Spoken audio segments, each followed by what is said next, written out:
நம்மைச் சுற்றி சூழல் விழிப்புணர்வு செய்திகள்.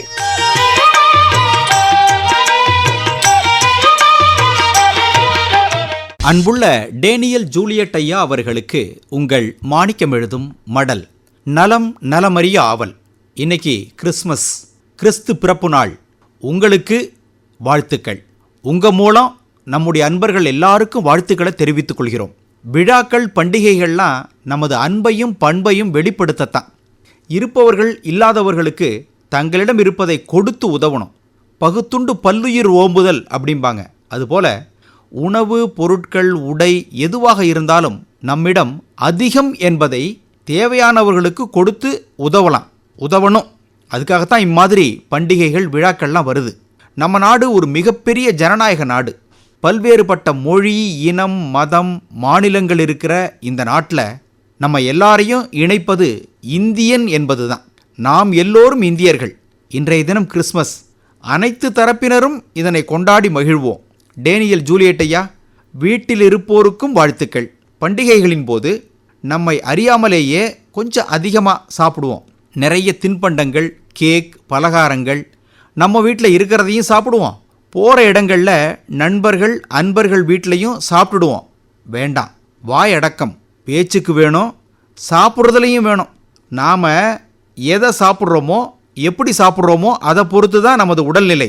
அதனால் இன்றைக்கி ஓர் எச்சரிக்கை. சாப்பிட்றதுல மட்டும். நம்முடைய உடலானது தம்மை தற்காத்து சுத்தப்படுத்தி கொள்வதற்கு நுரையீரலில் இருக்கும் காற்றை மூக்கு மற்றும் வாய் வழியாக மிக வேகமாக வெளியேற்றும் ஓர் அற்புதமான செயல்தான் தும்மல். தும்மல் ஏற்பட பல காரணங்கள் இருக்குது. சில நோய் நிலைகள் தொடர்ச்சியான தும்மலை ஏற்படுத்தும். மூக்கின் உட்புறம் சிறு தூசி ஒட்டி கொண்டிருந்தாலும் ஒரே ஒரு தும்மலோடு அந்த தூசி வெளியேறும். அதுக்கு பிறகு தும்மல் வராது. பொதுவாக எப்படிப்பட்ட தும்மலாக இருந்தாலும் அதை அடக்கக்கூடாது. ஒரு தூசுக்கு ஒரு தும்மல் சரி. நம்மை சுற்றி எவ்வளவு தூசி, தும்பு. இதற்கு தும்மல் போட ஆரம்பித்தா நிறுத்தவே முடியாதே. அந்த அளவுக்கு நமது சூழல் மாசடைஞ்சிருக்க. என்ன செய்ய போகிறோம்?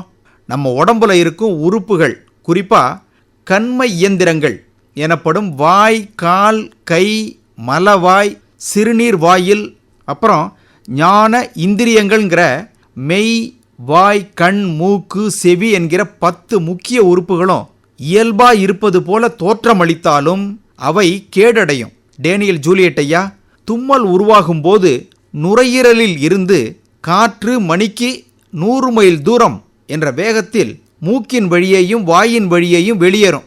அப்போது சுமாராக 5000 குட்டி குட்டி நீர் துவளைகள் 12 அடி வரை வெளியேற்றப்படும், வெளியில் தள்ளப்படும். இந்த நிகழ்வு மூக்கில் ஏற்பட்டிருக்கும் பிரச்சனைகளை சரி செய்ய உதவும். அங்கு தங்கி உறுத்தலை ஏற்படுத்தும் தூசிகளையும் வெளிப்புற துகள்களையும் கிருமிகளையும் வேகமாக வெளியேற்றும். அதனால் எக்காரணத்தை கொண்டும் தும்மல் வந்தால் அதை அடக்கக்கூடாது.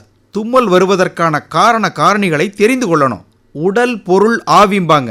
நமது உடல் நல்லபடியாக இருக்கணும், அதற்கு நமது சூழலும் நல்லபடியாக இருக்கணும். இன்று கிறிஸ்மஸ் நாள். இன்று ஓர் உறுதி எடுத்துக்குவோமா? நம்மால் முடிந்த அளவு இந்த பூ உலகினை சுத்தபத்தமாக வச்சுக்குவோங்கிற உறுதி தான் அது. இப்படிக்கு மடல் மாணிக்கம்.